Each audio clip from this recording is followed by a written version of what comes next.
kesempatan yang indah saat ini, kami bersama umat-umat-Mu datang menghampiri hadirat. Kami merindukan kehadiran Tuhan turun di tengah-tengah kami. Mari Tuhan, Engkau mengubah setiap hati kami, untuk kami menjadi seperti Engkau Tuhan. Engkau Tuhan, Allah kami yang maha baik. Kerinduan kami Tuhan, kami senantiasa ada dalam kemuliaan hadirat-Mu. Kami senantiasa Tuhan di dalam lingkupan kasih-Mu. Ampunilah setiap dosa pelanggaran kami di hadapan-Mu Tuhan. Ampuni kesalahan kami Tuhan. Layakkan kami saat ini untuk bersekutu dengan firman-Mu ya Tuhan. Inilah hati kami, inilah hidup kami. Penuhi kami Tuhan dengan firman-Mu. Laksana bejana yang kosong, yang merindukan air kehidupan dari tempat maha tinggi. Mari Tuhan, Engkau berbicara kepada kami umat-umat-Mu. Engkau urapi hamba-Mu Tuhan dengan kuasa urapan Roh-Mu yang kuat. Taruhkan perkataan-Mu dalam bibir hamba-Mu, sehingga Tuhan setiap benih firman-Mu boleh menjadi berkat bagi seluruh umat-umat-Mu Tuhan, membangun iman pengharapan kasih kami kepadamu sampai akhir, sampai Engkau datang yang kedua kali, kami masuk dalam kemuliaan bersama-sama dengan Engkau Tuhan. Terima kasih Bapa, terima kasih. Kami serahkan sepenuhnya ibadah ini ke dalam tangan Tuhan. Di dalam nama Tuhan Yesus Kristus kami berdoa. Amin.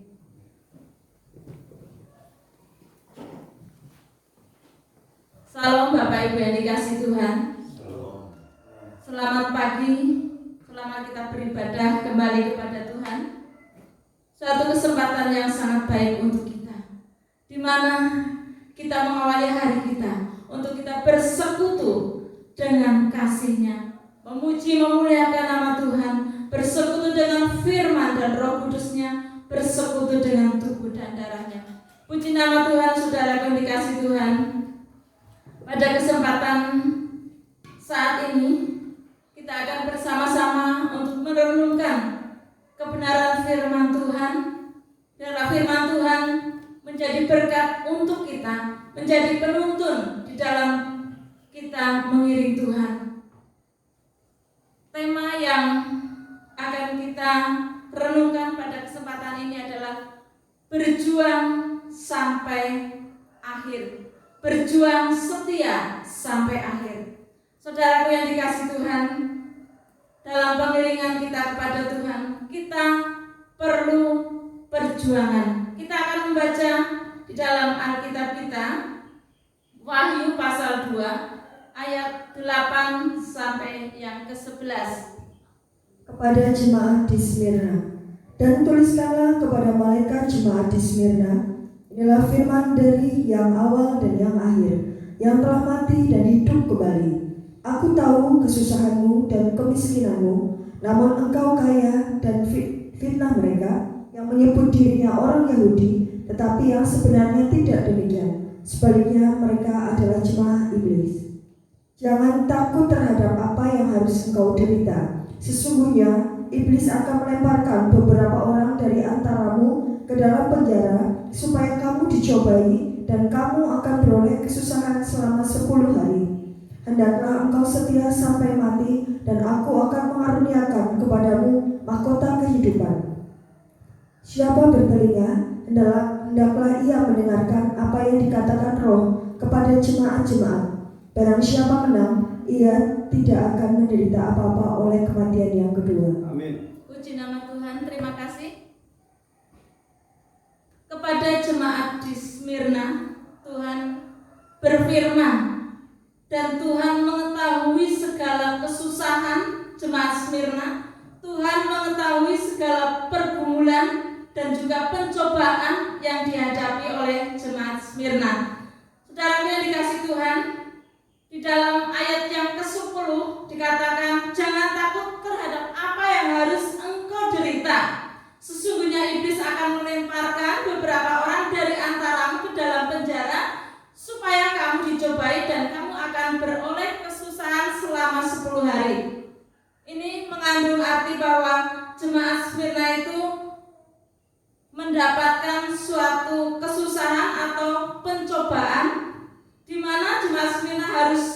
berjuang. Ayat selanjutnya, hendaklah engkau setia sampai mati, dan aku akan mengaruniakan kepadamu mahkota kehidupan. Tuhan mengatakan supaya setia sampai mati.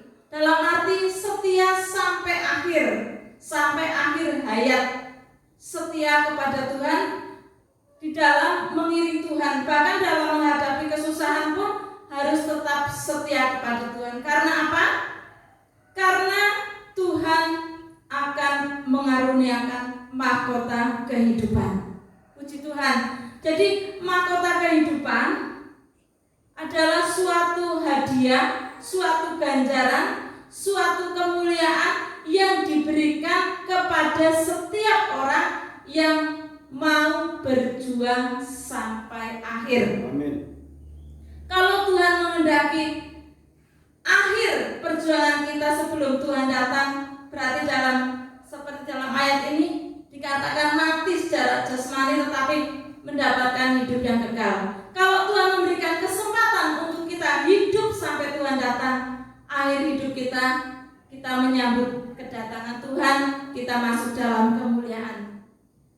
Itu yang Tuhan janjikan kepada orang-orang jemaat-jemaat Tuhan, umat-umat Tuhan yang setia, diberikan mahkota kehidupan. Lanjutnya kita akan baca 2 Timotius 4 ayat 7 dan 8. Ini adalah kesaksian daripada Rasul Paulus. 2 Timotius pasal 4 ayat 7 dan 8. Ya. Aku telah mengakhiri pertandingan yang baik, aku telah mencapai garis akhir, dan aku telah memelihara iman. Sekarang telah tersedia bagiku mahkota kebenaran yang akan dikaruniakan kepadaku oleh Tuhan, Hakim yang adil pada harinya, tetapi bukan hanya kepadaku, melainkan juga kepada semua orang yang merindukan kedatangannya. Puji Tuhan. Rasul Paulus, seorang rasul besar yang pelayanannya luas dan menulis kitab-kitab dalam suratan-suratan yang menguatkan banyak orang-orang percaya di berbagai jemaat. Dia telah berjuang sampai akhir. Dikatakan telah mencapai garis akhir dan memelihara iman. Di saudara yang dikasih Tuhan, memelihara iman itu harus sampai garis akhir. Supaya apa? Supaya mendapatkan mahkota kehidupan atau mahkota kebenaran. Di ayat 8 dikatakan, sekarang tersedia bagiku mahkota kebenaran yang akan dikaruniakan kepadaku oleh Tuhan pada harinya. Tuhan menyediakan mahkota kehidupan untuk kita. Amin. Untuk orang yang setia sampai kepada garis akhir. Kemudian keselamatan itu, mahkota itu, kemuliaan itu tidak hanya diberikan kepada Rasul Paulus, dikatakan di akhir ayat ini, itu juga diberikan kepada setiap orang yang merindukannya, yang merindukan kedatangannya. Amin. Biarlah kita semua merindukan Tuhan, merindukan kedatangan Tuhan. Untuk itu kita berjuang. Amin. Kita berjuang seperti Rasul Paulus. Demikian juga banyak tokoh di dalam Alkitab yang telah melampaui perjuangan hidup dan mencapai garis akhir dan disediakan mahkota kehidupan. Teladan yang sempurna adalah Tuhan Yesus Kristus. Tuhan Yesus Kristus yang Raja segala raja berjuang untuk kita supaya kita mendapatkan keselamatan. Lahir di dunia, sampai mati di kayu salib, dikuburkan, bangkit dan naik ke surga. Untuk apa? Untuk kita. Tuhan Yesus Kristus berjuang untuk keselamatan kita. Dan di surga Tuhan Yesus Kristus menyediakan tempat. Menyediakan tempat untuk kita semua yang setia sampai akhir, yang mau berjuang dengan tidak pernah merasa lelah, yang tidak patah semangat tetapi terus semangat untuk berjuang. Kemudian dalam perjanjian lama kita juga mengenal yang namanya Raja Daud. Raja Daud dari muda sampai akhir hidupnya berjuang untuk mendekat kepada Tuhan, untuk mengasihi Tuhan, untuk melakukan firman Tuhan. Raja Daud tidak menyerah, bahkan saat menghadapi musuh sekalipun dia mengandalkan Tuhan. Satu saat Raja Daud pernah jatuh dalam dosa ketika menginginkan istri Uria. Tetapi Raja Daud segera bangkit, bertobat dan kembali kepada jalan Tuhan. Kalau kita semuanya manusia biasa bisa jatuh dalam dosa, tetapi tangan Tuhan diulurkan untuk kita. Kalau kita mau bertobat, kita mau menyesali pelanggaran kita dan terus kembali ke jalan yang benar, jalannya Tuhan, dan terus berjuang sampai akhir. Kemudian saudara yang dikasihi Tuhan, para murid juga setia kepada Tuhan. Pada saat Tuhan Yesus naik ke surga,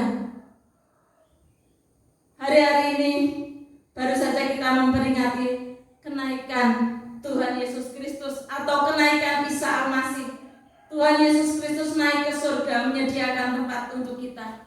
Para murid diberikan suatu janji oleh Tuhan Yesus Kristus. Janji penyertaan dari kuasa Roh Kudus. Para murid bertekun untuk menantikan janji Tuhan. Mereka walaupun ditinggalkan Tuhan secara jasmani, mereka juga banyak himpitan, tetapi terus untuk datang kepada Tuhan, untuk bergumul, untuk berdoa, berpuasa, menantikan janji Tuhan. Jadi saudara yang dikasihi Tuhan, para murid itu tetap setia, kecuali yang tidak setia itu Yudas.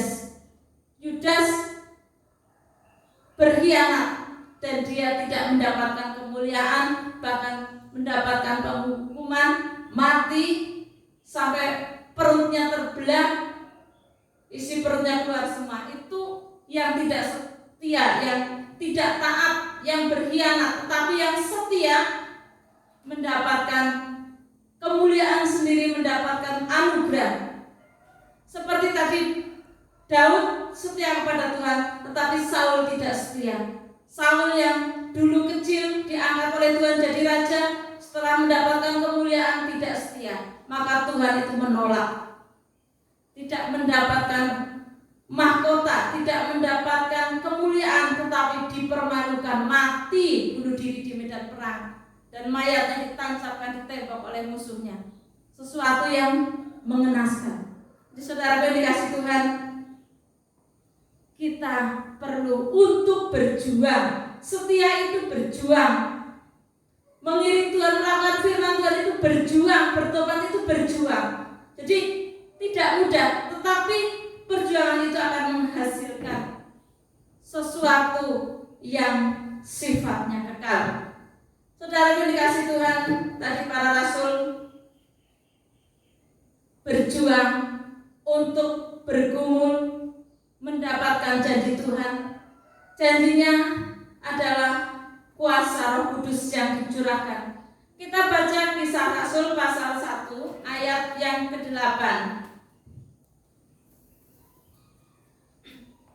Kisah Para Rasul pasal 1 ayat 8. Ya. Tetapi kamu akan menerima kuasa kalau Roh Kudus turun ke atas kamu, dan kamu akan menjadi saksiku di Yerusalem dan di seluruh Yudea dan Samaria dan sampai ke ujung bumi.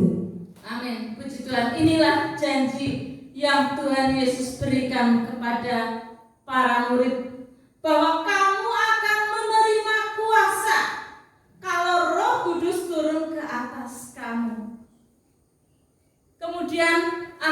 menjadi saksi Tuhan, kamu akan menjadi saksiku di Yerusalem dan di seluruh Yudea dan Samaria dan sampai ke ujung bumi. Amin.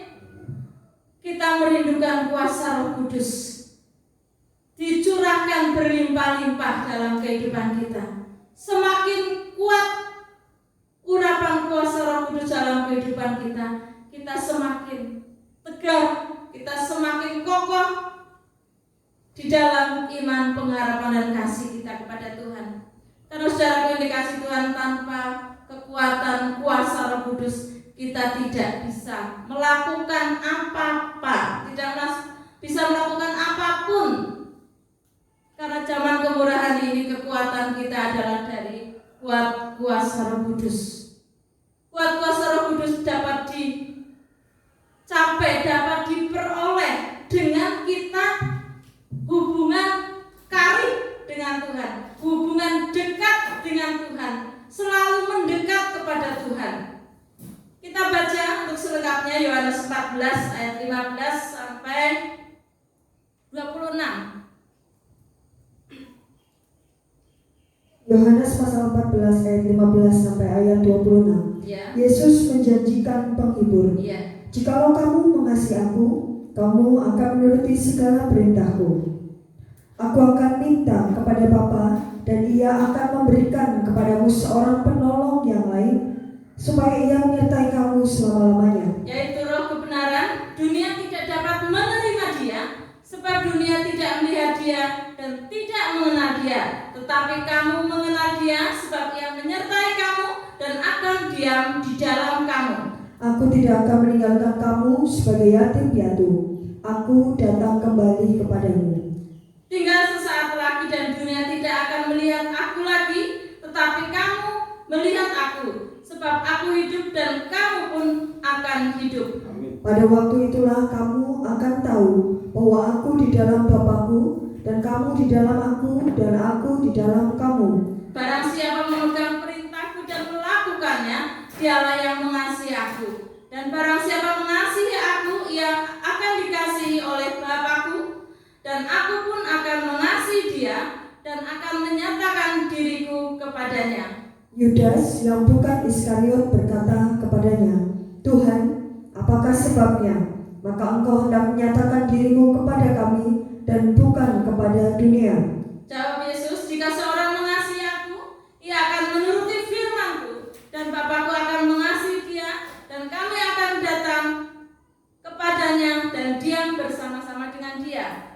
Barang siapa tidak mengasihi aku, ia tidak menuruti firman-Ku, dan firman yang kamu dengar itu bukanlah daripadaku, melainkan dari Bapa yang mengutus aku. Amin. Semuanya itu kukatakan kepadamu selagi aku berada bersama-sama kamu. Tetapi penghibur, yaitu Roh Kudus yang akan diutus oleh Bapa dalam namaku, dialah yang akan mengajarkan segala sesuatu kepadamu dan akan mengingatkan kamu akan semua yang telah kukatakan kepadamu. Amin. Puji Tuhan. Jadi Tuhan itu menjanjikan penghibur untuk menyertai kita, untuk senantiasa memimpin kita, menuntun jalan kita. Kalau mengasihi Tuhan akan mengasihi firman-Nya. Kalau mengasihi Tuhan akan mengasihi kekuatan dari kuasa Roh Kudus. Jadi saudaraku yang dikasihi Tuhan, penghibur yang dijanjikan yaitu Roh Kudus. Amin. Roh Kudus yang akan diutus oleh Bapa dalam namaku. Dialah yang akan mengajarkan segala sesuatu kepadamu. Amin. Roh Kudus akan mengajarkan segala sesuatu, bahkan hal-hal yang sama sekali tidak kita ketahui, hal-hal yang sulit saat kita harus menentukan sesuatu hal. Kita kalau dipimpin Roh Kudus, disertai Roh Kudus itu akan memberikan petunjuk kepada kita. Bahkan saat kita tidak tahu sesuatu, Tuhan dalam kekuatan mengajarkan kita, kemudian mengingatkan kita semua yang telah Tuhan firmankan. Amin. Itulah pentingnya kuasa urapan Roh Kudus yang senantiasa Tuhan mau mencurahkan untuk kita, yang merindukannya, yang rindu untuk bersekutu bersama-sama dengan kekuatan Roh Kudus. Tuhan mau mencurahkan untuk kita, sehingga kekuatan Roh Kudus itu memberikan kekuatan bagi kita untuk terus berjuang. Amin.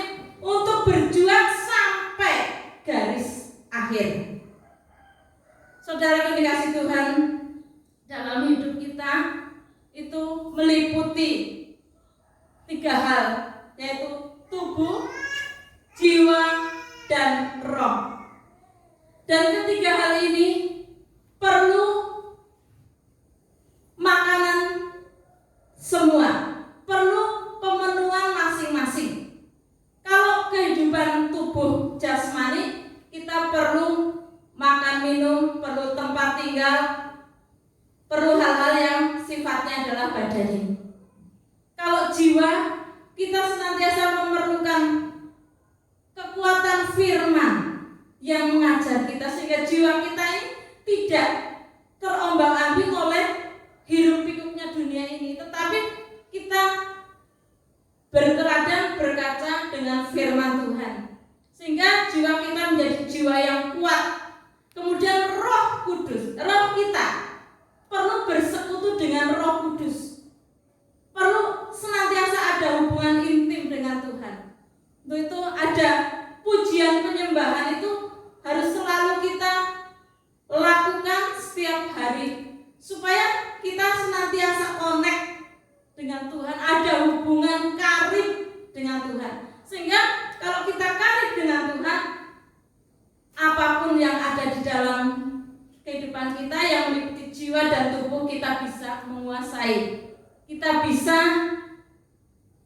mengendalikan jiwa dan tubuh kita kalau kita itu dekat dengan Tuhan, kalau kita penuh dengan kuasa Roh Kudus. Jadi saudaraku yang dikasihi Tuhan, penting sekali pengurapan Roh Kudus untuk kita semuanya, sehingga kita diberikan kekuatan untuk berjuang sampai akhir, sehingga tidak mudah putus asa, tidak mudah untuk patah semangat, ya.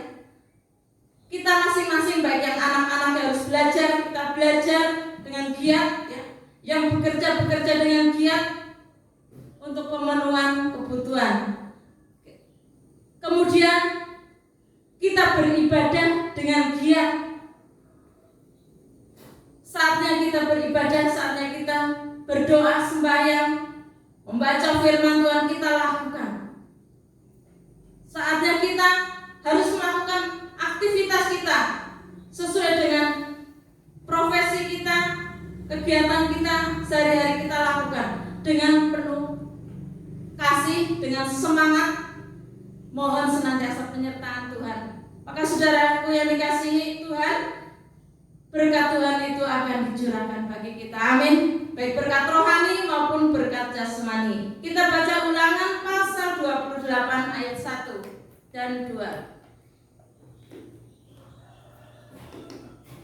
Ulangan pasal 28 ayat 1 dan ayat 2. Ya. Berkat, jika engkau baik-baik mendengarkan suara Tuhan Allahmu dan melakukan dengan setia segala perintahnya yang kusampaikan kepadamu pada hari ini, maka Tuhan Allahmu akan mengangkat engkau di atas segala bangsa di bumi.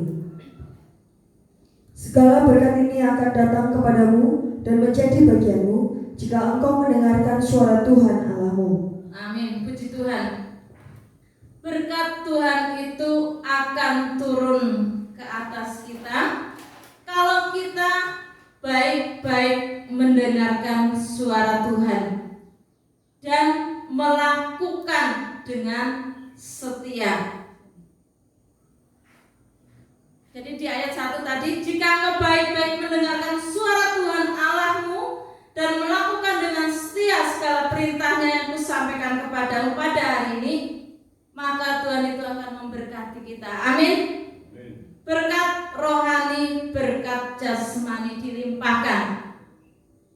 Tuhan tidak berjanji dalam peribahasa itu langit akan selalu cerah atau jalan akan selalu mulus. Kadang jalan itu ada batu-batu, langit mendung dan sebagainya. Tetapi itu tidak akan menggoyahkan kita, tidak akan mematahkan semangat kita, karena kita bersama dengan Tuhan. Baik-baik mendengarkan suara Tuhan dan melakukan, maka janji berkat itu dicurahkan bagi kita. Amin. Segala berkat ini akan datang kepadamu dan menjadi bagianmu. Puji nama Tuhan. Kalau dibaca ke bawah itu banyak dijelaskan. Baik engkau di kota diberkati, baik engkau di ladang diberkati kandunganmu, diberkati bakumu, diberkati adonanmu, ternakmu diberkati dan sebagainya. Semua berkat itu dicurahkan bagi orang yang baik-baik mendengarkan suara Tuhan dan melakukan. Puji nama Tuhan. Dilanjutkan Ibrani pasal 13 ayat 5 dan 6. Ibrani pasal 13 ayat 5 dan ayat 6. Ya. Janganlah kamu menjadi hamba uang, dan cukupkanlah dirimu dengan apa yang ada padamu. Karena Allah telah berfirman, Aku sekali-kali tidak akan membiarkan engkau, dan aku sekali-kali tidak akan meninggalkan engkau. Ya. Sebab itu dengan yakin kita dapat berkata, Tuhan adalah penolongku, aku tidak akan takut. Apakah yang dapat dilakukan manusia terhadap aku? Amin. Tuhan adalah penolongku, aku tidak akan takut. Apakah yang dapat dilakukan manusia terhadap aku? Tuhan penolong kita. Tuhan berfirman, aku sekali-kali tidak akan meninggalkan engkau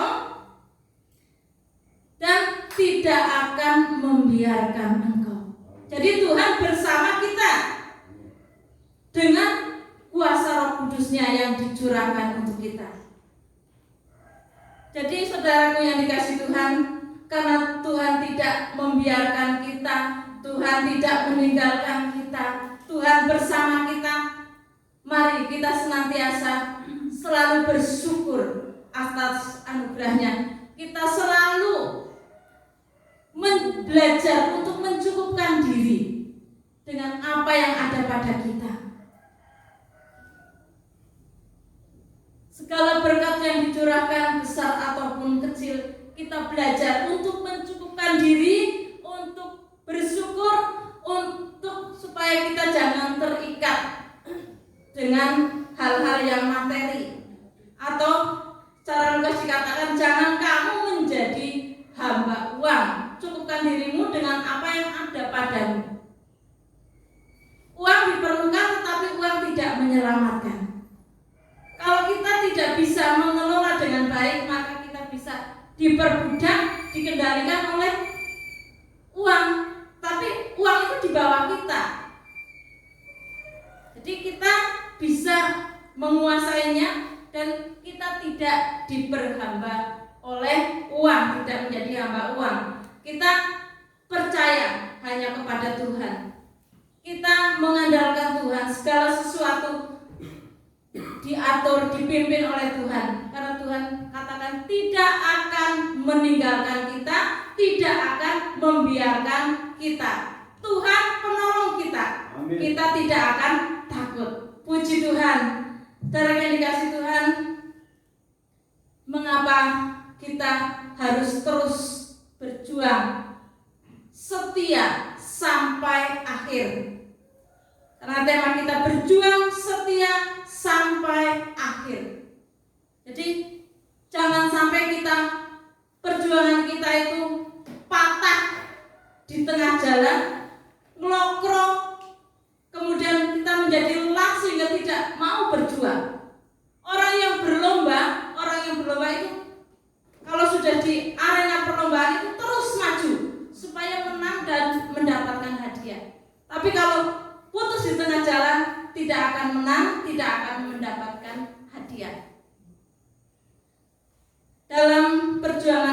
kita juga terus untuk semangat. Saudara dikasih Tuhan, kalau kita melihat kondisi dunia ini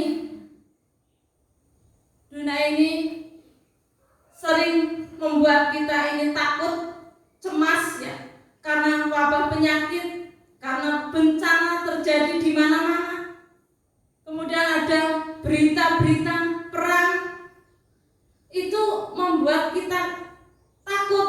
Tetapi kalau kita bersama Tuhan, bersama kekuatan Roh Kudusnya, kita tidak takut. Amin. Tuhan penolong kita. Siapapun kita, dimanapun, apapun aktivitas kita, kalau kita bersama Tuhan, kita tidak takut. Amin. Kita terus akan berjuang sampai akhir, karena disediakan mahkota. Disediakan mahkota kehidupan, mahkota kebenaran untuk kita. Kita akan baca Yakobus pasal 1 ayat 12. Yakobus pasal 1 ayat 12. Ya. Pengujian dan pencobaan. Berbahagialah orang yang bertahan dalam pencobaan, sebab apabila ia sudah tahan uji, ia akan menerima mahkota kehidupan yang dijanjikan Allah kepada barang siapa yang mengasihi Dia. Puji Tuhan, mahkota kehidupan disediakan untuk barang siapa yang mengasihi Dia. Wahyu pasal 3 ayat 5.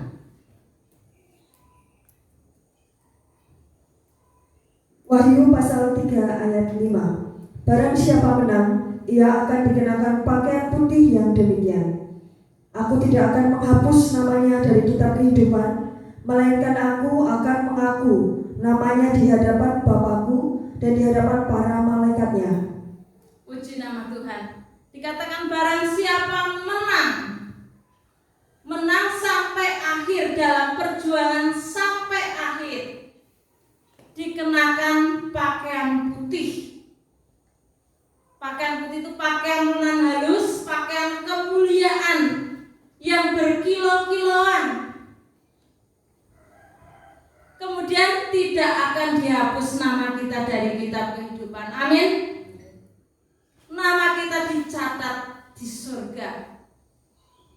Dan disediakan mahkota untuk kita. Dan Allah senantiasa mengakui kita di dalam hadiratnya, di dalam kerajaan surga. Jadi saudaraku yang dikasih Tuhan, teruslah kita berjuang dalam perjuangan iman kita sampai kepada akhir hidup kita. Banyak hal yang terjadi dalam perjalanan hidup kita, namun kita percaya bahwa Allah penolong kita, Allah pelindung kita, Allah kekuatan kita. Dia tidak akan pernah meninggalkan kita, Dia tidak akan membiarkan kita. Amin. Itu yang menjadi iman kita. Seperti Ayub menghadapi cobaan, dia hidup setia, hidup benar, melakukan firman Tuhan. Tapi suatu saat anak-anaknya mati semuanya, hartanya ludes, habis semua. Bahkan tubuhnya kena sakit penyakit borok yang menjijikan, yang mengenaskan. Ayub tidak berbuat dosa dengan bibirnya. Dia tidak menghujat Tuhan, dia tidak menyalahkan Tuhan, dia tidak mengumpat Tuhan.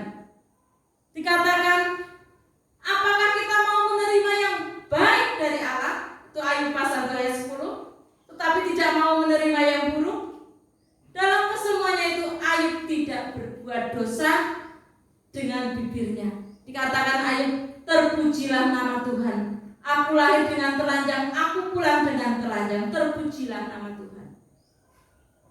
Jadi saudara yang dikasih Tuhan, biarlah kita senantiasa memuji, memuliakan Tuhan. Terus bersemangat menghadapi proses kehidupan. Terus berjalan bersama Tuhan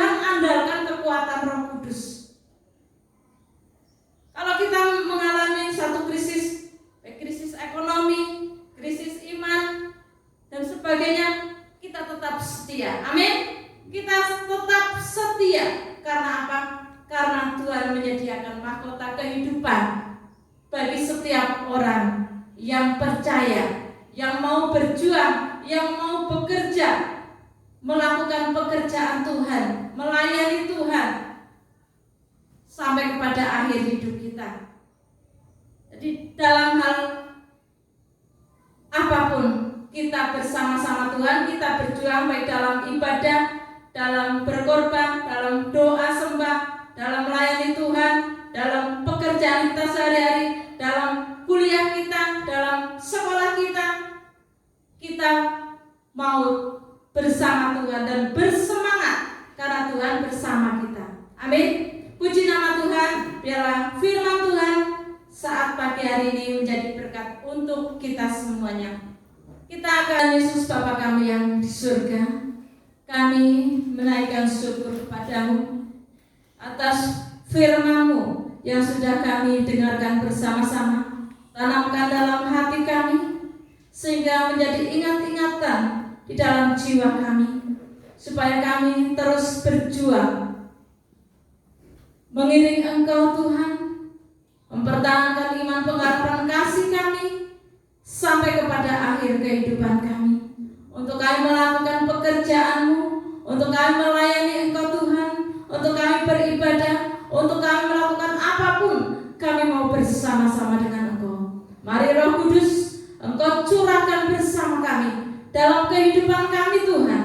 Roh Kudus ini dilimpahkan, yang akan mendidik, yang akan mengingatkan kami, yang akan menuntun kami, yang akan menghibur kami mulai saat ini sampai selama-lamanya, sampai Engkau datang yang kedua kali, sampai kami Tuhan mengalami suatu kemenangan, mencapai garis akhir dan mencapai mahkota kehidupan yang Tuhan sediakan. Terima kasih Bapak, terima kasih. Engkau memberkati semua umat-umat-Mu Tuhan yang hadir saat ini maupun umat-umat-Mu yang mengikuti ibadah melalui YouTube. Tuhan Engkau memberkati. Terima kasih Bapak, terima kasih. Di dalam nama Tuhan Yesus Kristus kami berdoa dan bersyukur. Amin. Terimalah seluruh persembahan-persembahan kami, baik 1/10 milik Tuhan, buah suruh, persembahan ucapan syukur, persembahan-persembahan untuk pembangunan tempat ibadah, dan pastor kami ucapkan kepada-Mu, semua tercatat di hadapan Tuhan. Memberkati 30 kali lipat, 60 kali lipat, 100 kali lipat dalam kehidupan anak-anak. Kemuliaan Bapa tercurah dalam kehidupan anak-anak. Di dalam nama Tuhan Yesus Kristus, Bapa Ibu, Saudara kekasih dalam Tuhan, terimalah berkat anugerah, damai dan sejahtera dari Allah Bapa, Sang Putra dan Roh Kudus, limpah dalam kehidupan saudara. Roh Kudus menghibur, menguatkan, meneguhkan kita semua, kekuatan untuk berjuang. Roh Kudus yang menjadi pemimpin andal, Dia tak pernah berubah dari penciptaan sampai akhirnya. Dia selalu berhasil. Dalam nama Tuhan Yesus Kristus, hamba memberkati